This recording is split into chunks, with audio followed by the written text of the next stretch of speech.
क्रिस्त में मेरे प्रिय भाइयों और बहनों, सबों को जय यीशु की।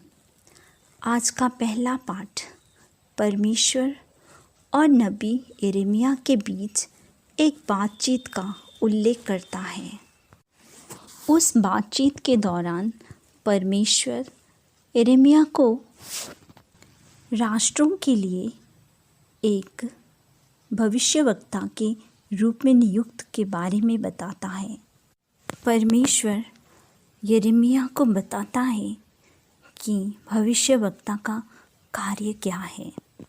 परमेश्वर भविष्यवाणी करते हैं कि एक भविष्यवक्ता का जीवन कैसा होना है। भविष्यवक्ता के रूप में यिर्मयाह को कई परिस्थितियों का सामना करना पड़ेगा। परमेश्वर उन्हें आश्वासन देते हैं कि कठिन परिस्थितियों में वे उनके साथ रहेंगे। यिर्मयाह एक साहसी भविष्यवक्ता थे। अक्सर उन्हें शारीरिक और मानसिक कष्ट सहना पड़ता था।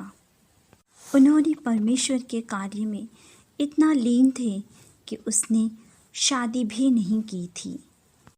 एक तरह से देखा जाए तो यिर्मयाह प्रभु यीशु की तरह भविष्यवाणी की थी।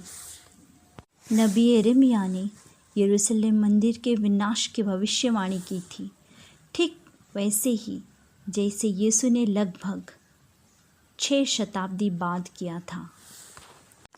भविष्य के बारे में यिर्मयाह की सबसे महत्वपूर्ण भविष्यवाणी थी नई व्यवस्थान। यिर्मयाह का ग्रंथ अध्याय 31 पद संख्या 31 से 34 तक, जिसे बाद में यीशु द्वारा मान्य किया गया था, जिन्होंने अंतिम भोज में कहा था, यह प्याला जो तुम्हारे लिए डाला जाता है वह मेरी नई व्यवस्थान है, वह मेरा रक्त है। आज के सुसमाचार में हम देखते हैं कि यीशु अपने पैतृक शहर नाज़रेत में प्रचार करते हैं। उनके इस तरह प्रचार को सुनकर उनके श्रोताएं विस्मित हो जाते हैं। हालांकि उनका विस्मय जल्दी संदेह में बदल जाता है। वे यीशु को अस्वीकार करते हैं, यहाँ तक कि उन्हें शारीरिक रूप से समाप्त करने की प्रयास करते हैं। प्रभु यीशु को अपने ही लोगों ने अस्वीकार किया। आज 30 जनवरी भारत में एक नबी की शहादत की प्रतीक है, जो कि महात्मा गांधी की एक कट्टर द्वारा हत्या की 44वां वर्षगांठ है। महात्मा गांधी सत्य और अहिंसा के विश्व स्तर पर प्रशंसित पैगंबर थे। 1931 में लंदन में गांधी से मिलने के बाद मिस क्लेयर शेरिडन का दावा है कि गांधी ने उन्हें यीशु मसीह और असीसी के संत फ्रांसिस दोनों का याद दिलाया। अपने एनसाइक्लिकल लेटर फ्रेटेली टूटी में पोप फ्रांसिस ने स्वीकार किया है कि वह असीसी के संत Francis, Martin Luther King, Desmond Tutu, Mahatma Gandhi और कई अन्य लोगों से प्रेरित थे।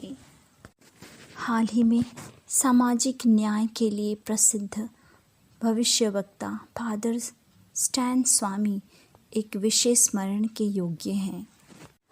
दूसरे पाठ में संत पौलुस भविष्यवाणी को सबसे महान आध्यात्मिक उपहारों में से एक मानते हैं, यहाँ तक कि वह पुष्टि करते हैं कि इनमें से सबसे बड़ा प्यार है। संत पेत्रुस कहते हैं, भविष्यवाणी किसी भी समय मनुष्य की इच्छा से नहीं हुई, परंतु परमेश्वर के पवित्र लोगों ने पवित्र आत्मा से प्रेरित होकर भविष्यवाणी की है।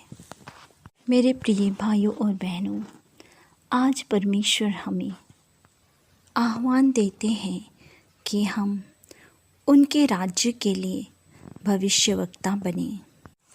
नबी यिर्मयाह और प्रभु यीशु के समान साहसपूर्वक ईश्वर के राज्य के बारे में चर्चा करें, लोगों को बताएं, जहाँ हमेशा न्याय, प्रेम फलता फूलता है, जहाँ अन्याय के लिए जगह नहीं है, जहाँ ना कभी अत्याचार होता है, जहाँ सिर्फ प्रेम ही प्रेम होता है।